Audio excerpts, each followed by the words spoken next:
Satu, dua, tiga. Baik, Assalamualaikum warahmatullahi wabarakatuh.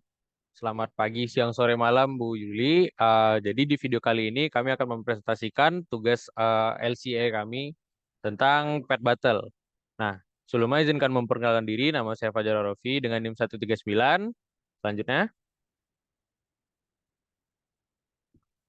Saya Samuel Fieri dengan akhiran NIM 093. Perkenalkan, saya Farhan Arif dengan akhiran NIM 108.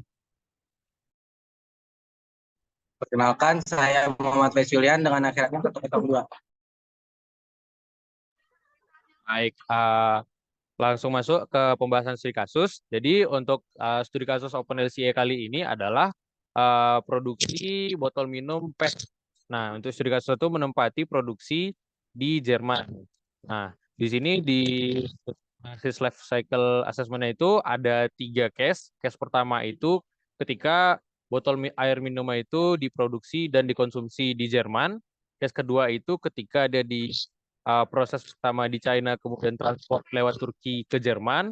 Kalau case ketiga itu perbedaannya masih diproduksi di Turki, di Cina, terus transit ke Turki namun menggunakan kapal gitu. Nah, tujuannya untuk menggunakan LCA ini adalah menganalisis dampak yang ditimbulkan dari produksi PET botol ini terhadap lingkungan sekitar. Oke. Sebelumnya langsung masuk saja dari buka aplikasi OpenLCA-nya. Langkah pertama itu sebelum membuat case adalah menambahkan database. Database sendiri adalah dicari melalui website OpenLCA Nexus gitu. Nah, jika sudah, langkah pertama adalah membuat flow. Nah, untuk langkahnya itu sebenarnya tinggal diklik aja klik kanan flow. Tolong Mas Farhan, klik kanan flow.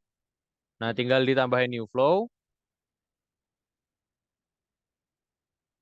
Kemudian nanti kita bisa memilih menjadi water bottle dengan keterangan flow type itu product dan reference flow property-nya itu number of items. Nah, kemudian langkah kedua itu kita membuat proses. Nah, ini baru masuk ke masing-masing case. Contohnya untuk case pertama. Nah, jadi untuk membuat proses sendiri tinggal klik kanan di bagian proses akan muncul new process. Tinggal ditambahkan, kemudian tinggal menentukan kuantitatif referensinya itu water bottle yang sudah kita buat tadi. Kemudian jika sudah akan muncul bagian seperti ini. Nah, selanjutnya itu pertama-tama kita mengatur input dan outputnya. Bisa pindah ke input outputnya. Nah, akan muncul input dan output seperti ini.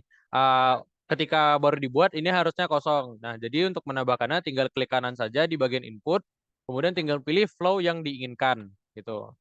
Nah, permasalahan kami temukan ketika membuat case 1 dan selanjutnya itu adalah di bagian transport dan bagian water. Karena transport yang dimaksud sesuai dengan modul itu tidak ditemukan dan juga waternya tidak ditemukan. Namun kami memilih apa saja yang ada dan yang mendekati gitu. Yang mendekati adalah transport inti KM dan water for industrial use gitu. Nah, kemudian pindah ke parameter.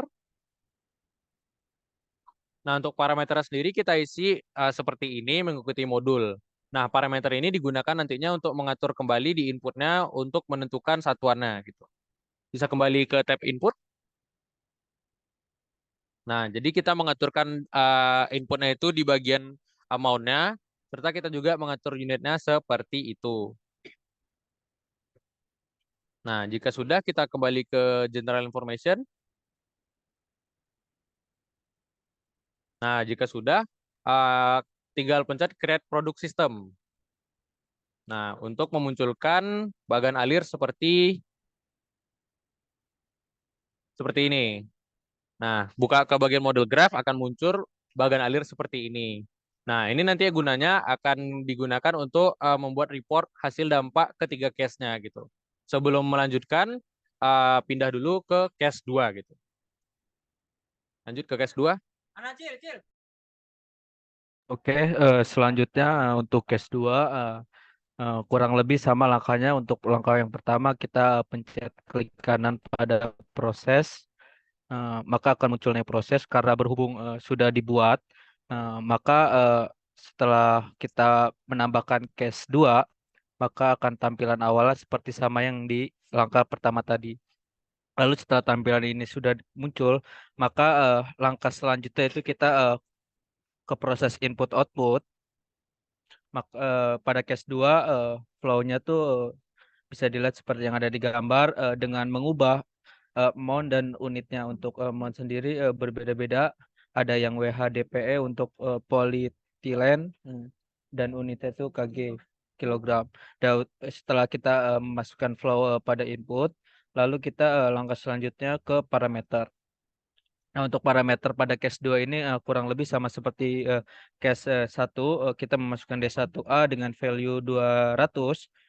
Setelah eh, dimasukkan input parameter sampai yang WW ini, maka selanjutnya seperti langkah yang pertama kita ke general information, lalu ke create product system. Setelah karena sudah dibuat, maka muncul seperti yang ada di gambar. Lalu kita mencet model grab, maka tampilan untuk model grab pada produk sistem case 2 seperti yang ada di layar. Untuk selanjutnya pada case 3.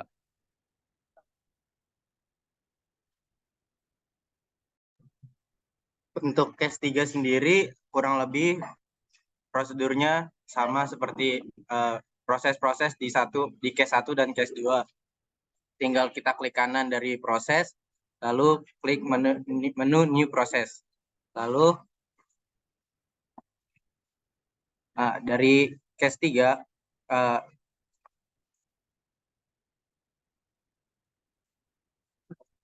input outputnya adalah yang pertama ada polyethylene high density granular dengan amount WHDPE dengan unit kilogram yang telah ditentukan pada modul.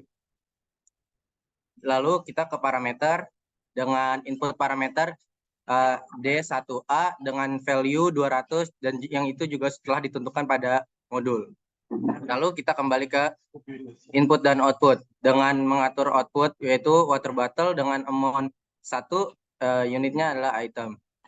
Lalu ke general information, kita ke klik create product system karena sudah diklik sebelumnya, kita langsung saja ke product system, lalu ke model grab, dan ini adalah model grab dari case 3.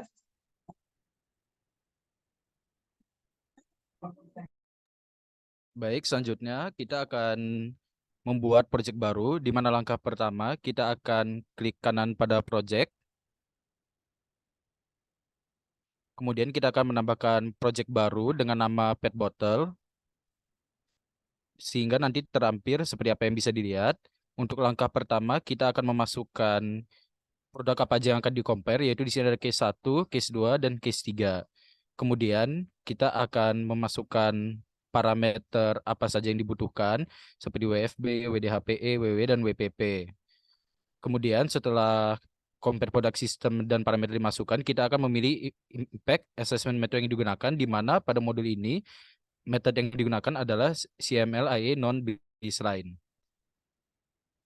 Apabila sudah dipilih, kemudian kita akan mengklik create report. Cuman karena create reportnya sudah dibikin, kita hanya tinggal calculate. Sehingga apabila nanti calculate dipencet, maka akan muncul hasil seperti yang terampil.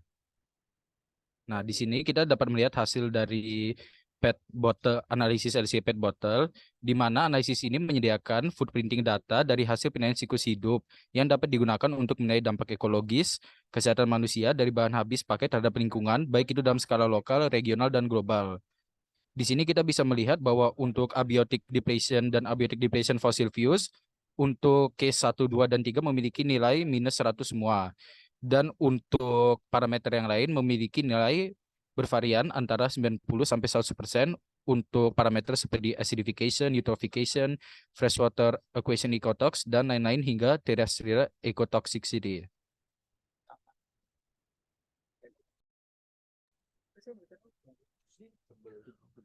Baik, mungkin untuk presentasi kami mengenai life cycle assessment mengenai pet bottle demikian saja.